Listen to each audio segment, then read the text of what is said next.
23rd of June, the people of Britain voted to leave the European Union. The Article 50 process is now underway, and in accordance with the wishes of the British people, the United Kingdom is leaving the European Union. This is an historic moment from which there can be no turning back. I have just chaired a meeting of the Cabinet where we agreed that the government should call a general election to be held on the 8th of June. Nothing has changed. Nothing has changed. Let's be clear. We have not changed the principles that we set out in the manifesto.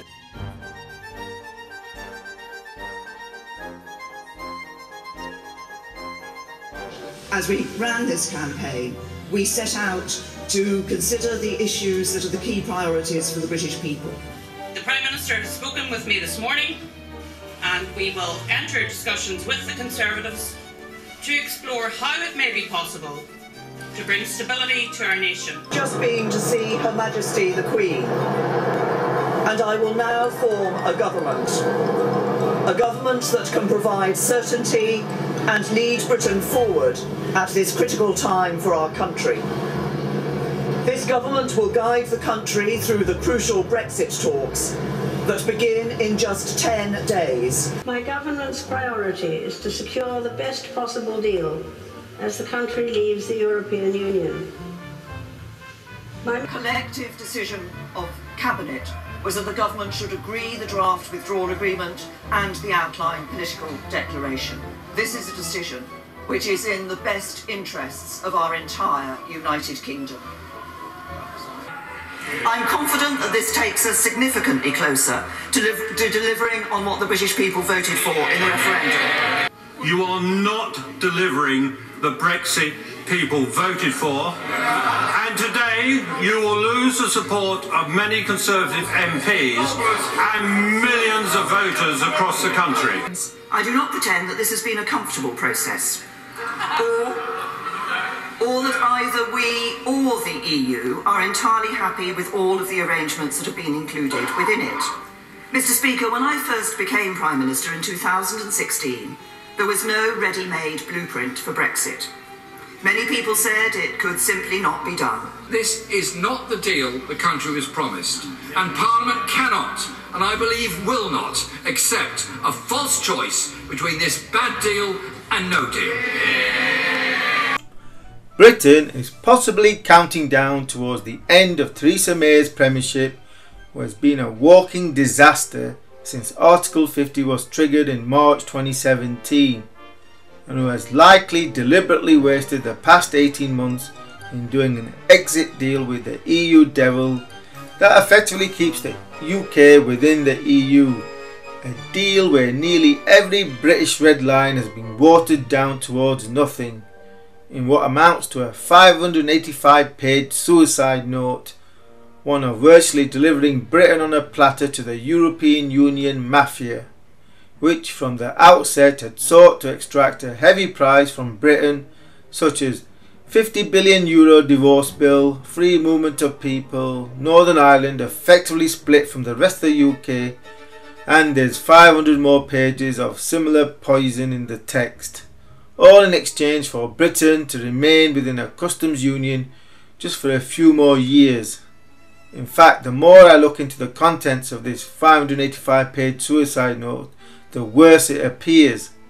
For instance, any member of the EU can supposedly vote to leave the EU on 2 years' notice. However, this so-called deal states that the UK cannot leave the EU without the EU's permission. Thus, the deal is designed to permanently keep the UK within the EU as a second-class member state. So getting rid of Theresa May looks like a necessary step towards avoiding the catastrophe of a so-called Brexit deal, against which my view from the outset of the triggering of Article 50 has been that it is in Britain's best interest to leave the European Union without a deal.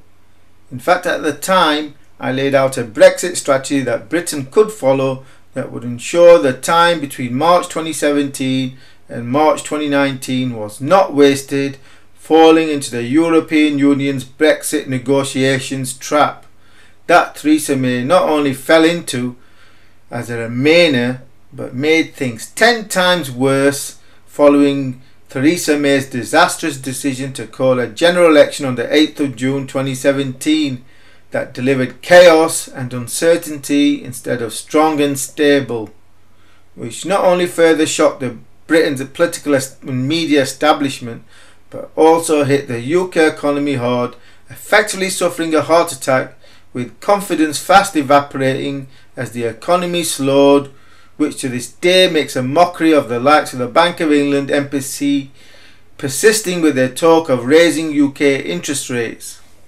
And along with the evaporating economic confidence has been the evaporation in confidence in Britain's housing market, which I recently covered in another article and video. Theresa May was and remains the wrong person in the wrong job at the wrong time, who even surprised me by just how badly she has steered Britain through Brexit these past 2 years, leaving Britain effectively paralysed in the countdown to the 29th of March 2019 Brexit Day. So the time has come to get rid of this walking disaster area in favour of someone who has the balls to carry out the settled will of the British people, one of leaving the European Union, in respect of which Brexit Secretary Dominic Raab's resignation on Thursday set the ball rolling on a leadership challenge to Theresa May's premiership.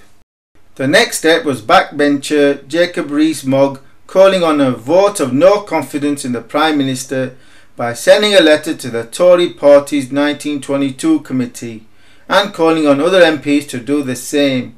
The committee requires 15% of Tory MPs, that's 48, to write a letter to trigger a leadership challenge, which is where we currently stand as of this video, awaiting the 1922 committee to make an announcement on whether or not they have received at least 48 letters, where as of writing the tally according to Sky News is for 17 letters, so somewhere to go to get to 48. So what is likely to happen over the coming days if the 1922 committee declares that they have received at least 48 letters, triggering a leadership challenge, a vote that Theresa May would hopefully lose and be replaced as Prime Minister? So who could be Britain's next Prime Minister? Well, it is likely to be a Brexiteer, of which the most prominent are Boris Johnson, Dominic Raab, David Davis, Michael Gove and of course Jacob Rees-Mogg. Of the above, I would rank the favourite as Jacob Rees-Mogg and then Boris Johnson. Hopefully Britain gets a new Prime Minister who, despite being at the head of a weak Tory government that likely won't last even a year before a general election is called, however, will in the short amount of time that he has make it his primary objective for Britain to actually leave the European Union on the 29th of March 2019 without a suicidal deal.